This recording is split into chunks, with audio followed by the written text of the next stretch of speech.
Pac-12 was my dream, and now it's kind of gone. Student athletes are heading back to campus and preparing for the mental and physical effects of a very different conference season. I mean, I know the East Coast schools don't want to travel out here either. If I'm being honest, like, I'm not gonna say it's just on us. More than a century since its creation, the Pac-12 is now the Pac-2, with most of its West Coast members scattering to various conferences on the other side of the country.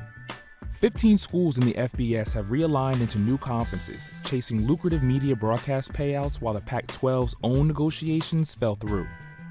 When the conference realignment was announced, student athletes posted online worried their well-being would be overlooked in the big change. When this decision was made for conference realignment, were we looked at as just athletes or were we looked at as humans? Was I looked at because I'm number 23 or was I looked at because I'm Nia Harrison? Nia Harrison's a senior bioengineering major at Stanford University, kicking off her final year on the women's soccer team. Stanford is now in the Atlantic Coast Conference along with fellow newcomers UC Berkeley and SMU. The fact that you once dreamed of playing in the Pac-12 and it's now shifting to an entirely different league of its own, what does that mean to you? Growing up in California, like, those are your role models. That was what was closest to me. And also that's what's best for my family too. My family might not be able to come out to as many games. I'm very happy though that my East Coast teammates are able to have their families come out. Well done, very good, 2v1, good! Yeah, it's a sad day, to be very honest with you. So much tradition, so many wonderful memories of being in the Pac-12 as a student athlete and then as a coach. In past years, Stanford women's soccer team had one cross-country trip scheduled before classes started. But now they'll be juggling 3 away trips to the East Coast, in addition to keeping up with coursework.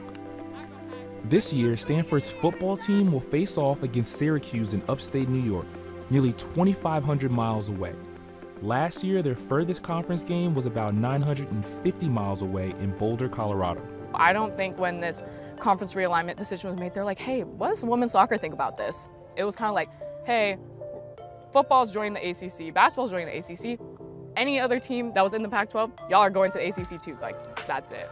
Hypothetically speaking, what would you have liked the conversations to have been when the decisions were being made about the conference realignment? It would be unfair to me to say that, like, this decision should not have been made because Stanford women's soccer loves the Pac-12. Like, I wouldn't say that. I know we're gonna realign. That's not my issue. I think for me, it would have just been like, hey, let's have some players from each team that would be affected by this come together and, like, bring together what their concerns would be. So for me, I'd be like, hey, I want to bring up, like, the mental health side of things. For Nia, losing her teammate Katie Meyer to suicide during her freshman year made her consider her own mental health needs as a student athlete. That was something that really struck me. Dealing with that death with such a close teammate made me self-reflect and realize how much of an impact being a student athlete actually has on us when, like, it's hard for us to reach out for that help. Like, we are very much trained to be like, you signed up for being a student athlete. Like, we know we signed up to be a student athlete, but you know what? We are student athletes, but we're also human. We want to make sure that while we're going through these changes, that not only our bodies are being supported, but also our minds as well. Stanford Athletics told NBC News that the academic success and personal well-being of their student athletes were a foremost consideration and said they were working on solutions to mitigate the impacts of travel. For Stanford student athletes, what makes the conference change even more challenging is the school's academic calendar, which follows a quarter system. It's like 10-week quarter. We have midterms from weeks 3 to 7, depending on whatever classes you might be taking. And for us this year, we'll be on the road for, I believe, 3 away trips during that quarter. So that's like 3 weeks of missing classes, missing midterms, missing, like, lab assignments, things like that are very crucial to obviously our class and our learning. And then hopefully, if we make the ACC tournament, like, we want to make it, but it's knowing that's another away trip as well. Start though, we'll have a little fun over here, do a little possession to start. Goalkeepers, you guys are with Paul, and others, we'll go over there, have a little fun to get going, and then we'll get to work over here. So here we go.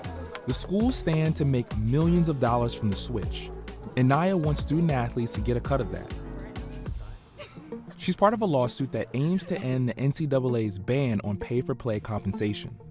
I know there are people here at Stanford that do support me as a person, which is great. But I do realize, like, administratively, at the end of the day, like, collegiate sports is a business. That's why athletes like myself are fighting for us to get paid and compensated and having like fair share revenue. It's because this is run like a business. So if it is, then like treat your employees as such. In July, a massive $2.75 billion settlement was reached with the NCAA that would resolve Nia's case and several others.